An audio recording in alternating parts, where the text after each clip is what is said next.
Mesdames et messieurs, bonjour ou bonsoir, tout dépend de l'heure à laquelle vous écoutez cette vidéo chez vous. Je m'appelle Michel Piemton, journaliste web camerounais, et merci de faire confiance à cette chaîne YouTube de l'engagement sociopolitique. Bienvenue à cette causerie citoyenne sur l'actualité camerounaise et africaine. Bienvenue à la chronique de MBT, mesdames et messieurs. Alors, la chronique de MBT en cette édition, mesdames et messieurs, s'adresse au gouvernement canadien. Alors, cette chronique s'adresse au gouvernement canadien. Pourquoi? Parce que ce 20 janvier 2023, je suis tombé sur un communiqué du gouvernement canadien qui portait sur la résolution de la crise dans ce que vous appelez les deux régions du nord-ouest et du sud-ouest. Dans ce communiqué, il a été question des négociations secrètes dont j'ai parlé d'ailleurs sur cette chaîne et qui se tenaient au Canada entre des émissaires du gouvernement camerounais et certains leaders ambazoniens. Alors le communiqué du gouvernement canadien semblait sanctionner ces négociations-là. Et après avoir lu ce communiqué, je me suis rendu compte qu'il n'a nullement été question des causes profondes du conflit en zone anglophone, mais du processus de normalisation dans les deux régions du nord-ouest et du sud-ouest. Il a été davantage question du retour au calme et à la paix dans ce que vous appelez les deux régions du nord-ouest et du sud-ouest. Il a été question du processus de pacification des régions du nord-ouest et du sud-ouest. Je ne suis pas contre le fait que la paix et le calme puissent revenir dans ces deux régions et que les populations qui y vivent continuent de vaquer à leurs occupations, comme ce fut le cas avant l'éclatement de la crise en octobre 2016. Je ne suis pas contre, mais je suis contre les méthodes utilisées pour obtenir la pacification du Southern Cameroun au forceps. C'est contre cela que je suis. Alors, j'aimerais donc adresser ce message au gouvernement canadien en lui disant que le Southern Cameroun n'est pas une partie de la République du Cameroun du point de vue juridique, du point de vue historique.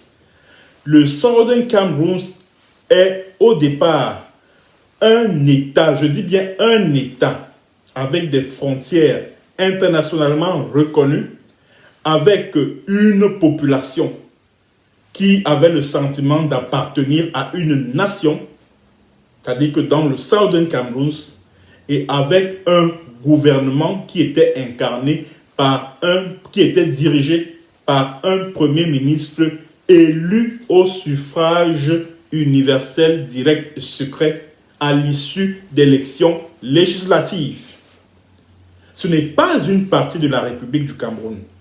Alors le seul moyen d'obtenir une paix durable dans ce que vous appelez les régions du nord-ouest et du sud-ouest, c'est de rétablir le Southern Cameroun dans sa souveraineté. C'est de rétablir le Southern Cameroun dans sa dignité. C'est de rétablir le Southern Cameroun dans ses institutions, les institutions qui existaient sur ce territoire avant la fausse fédération instaurée le 1er octobre 1961. Avant l'annexion du Southern Cameroun par la République du Cameroun le 20 mai 1972 à l'issue d'un référendum organisé par Amadou Ahidjo. J'espère que le Haut Commissariat du Canada au Cameroun écoute cette vidéo. S'il vous plaît, envoyez cette vidéo, envoyez cette chronique au Haut Commissaire du Canada au Cameroun pour lui dire que la mascarade qui s'est déroulée dans son pays au Canada, là, la mascarade qui s'est déroulée là, vraiment n'aura aucun impact sur la situation qui prévaut dans le Cameroun anglophone. Vraiment aucun. Parce que quand j'ai essayé de parcourir ce communiqué, il n'a nullement été question des causes réelles, des causes profondes du conflit. Il n'a nullement été question d'une possibilité pour les responsables des crimes de guerre et de crimes contre l'humanité dans le Southern Cameroun de répondre de leur forfait devant les tribunaux internationaux.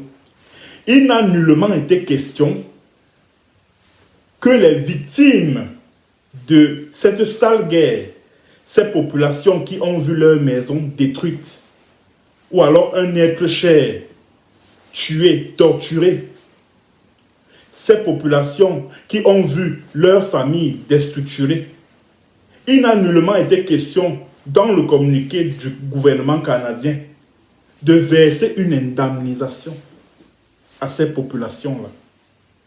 Il n'a été question que de paix. Cette paix dont le gouvernement camerounais a besoin pour que son plan de reconstruction des deux régions du nord-ouest et du sud-ouest soit implémenté, pour que le statut spécial des deux régions du nord-ouest et du sud-ouest, entre guillemets, soit désormais ou dorénavant une réalité.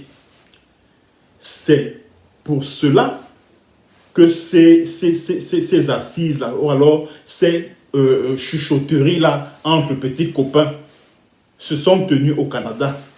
L'objectif de toutes ces chuchotteries-là, c'était ça. C'était de permettre au gouvernement camerounais de dérouler son programme de reconstruction et son statut spécial pour les régions anglophones. C'est pour cela que ces travaux se sont tenus au Canada, ces négociations secrètes. C'était ça l'objectif. Mais j'aimerais dire au gouvernement canadien,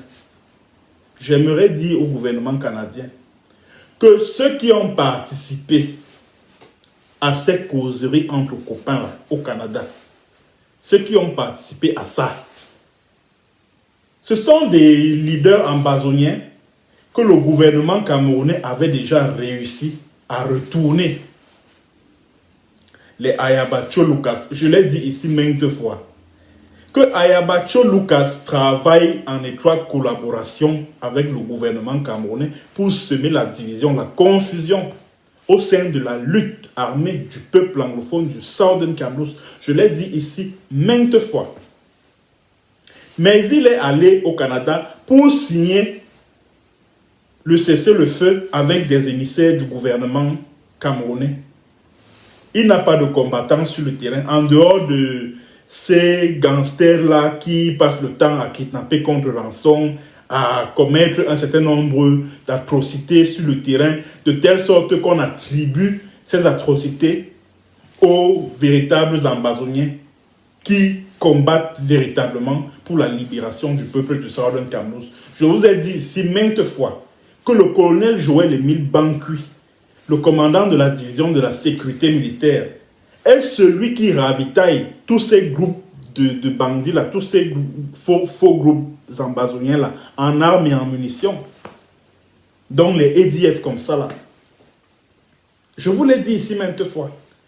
Et Ayabacho était au Canada, ou du moins un de ses représentants de EGOFC, ADF. Il était au Canada pour parapher, pour signer la résolution là. Pareil pour Ebenezer Akwanga, parce que j'ai vu dans le communiqué du gouvernement camerounais, SOCADEF et PLM. Mais Ebenezer Akwanga a déposé les armes depuis mars 2020.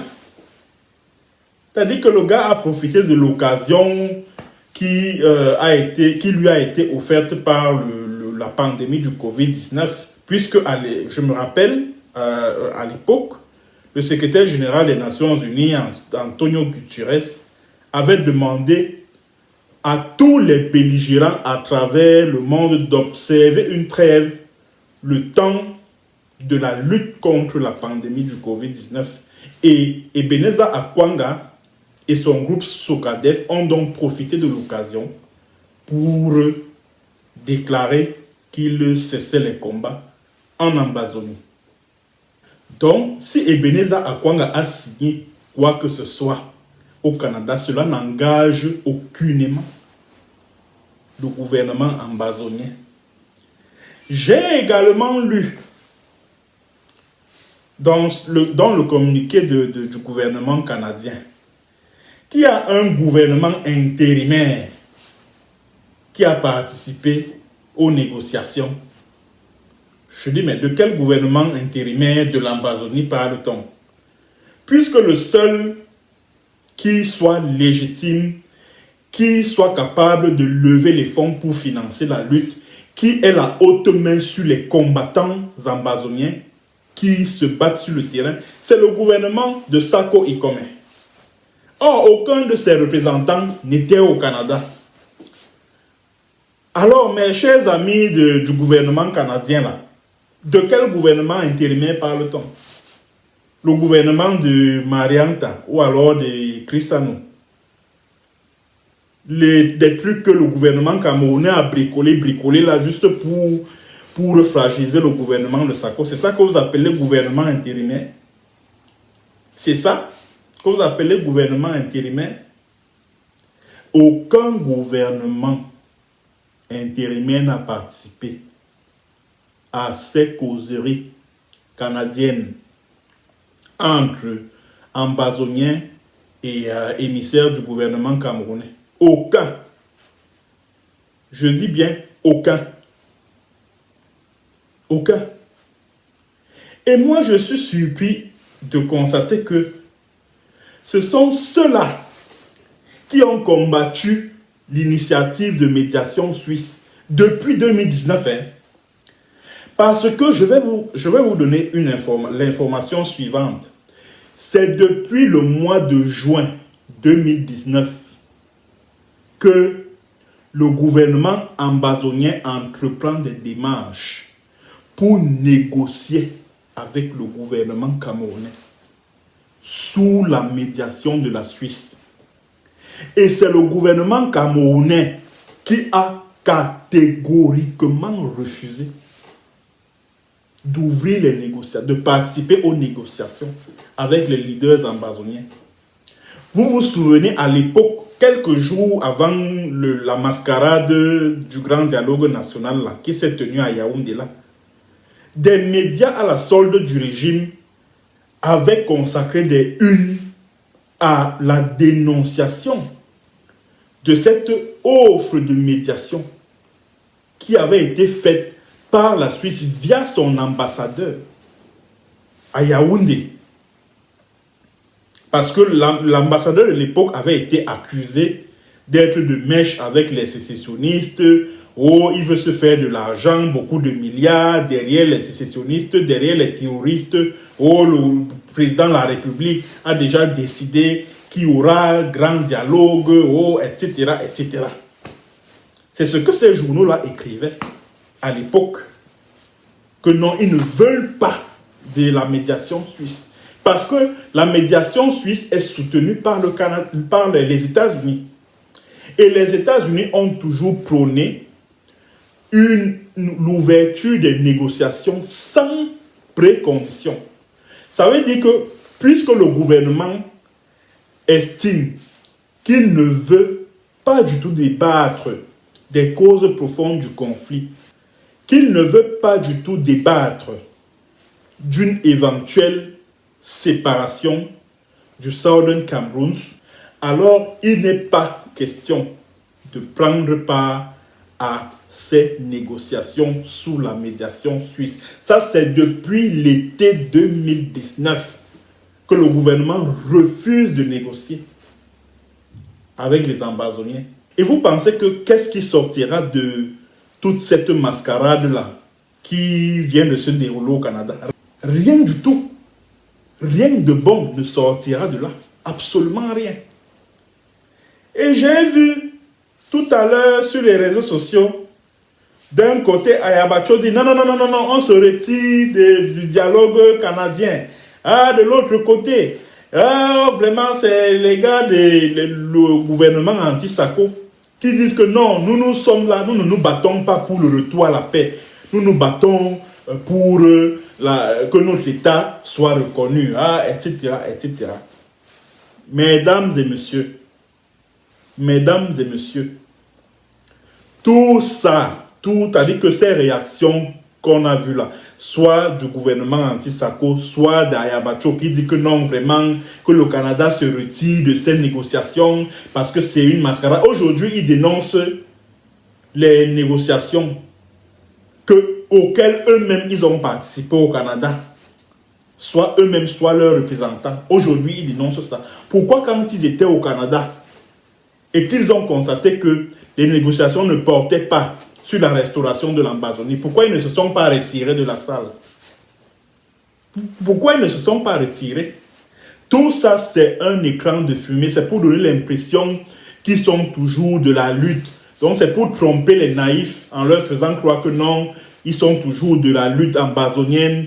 Ils ne sont pas proches du gouvernement, alors qu'en réalité, c'est des gens qui sont proches du gouvernement camerounais. C'est de ça qu'il s'agit. Donc, tout ce qu'ils font là, tout ce que les Ayabacho font là, aujourd'hui, ils contestent, ils disent que vraiment, oh, ce qui s'est passé au Canada là, c'était la mascarade, oh, machin, ceci, cela. Non, ça, c'est une manœuvre destinée à manipuler, à tromper l'opinion internationale. C'est-à-dire que c'est pour donner l'impression qu'ils n'ont aucun rapport avec le gouvernement en place, qu'ils sont d'authentiques amazoniens, ils continuent de combattre pour la libération du peuple amazonien, qui ne sont pas des agents doubles, qui ne sont pas des traîtres acquis à la cause du pouvoir de Yaoundé, etc., etc., alors que c'est exactement ce qu'ils sont.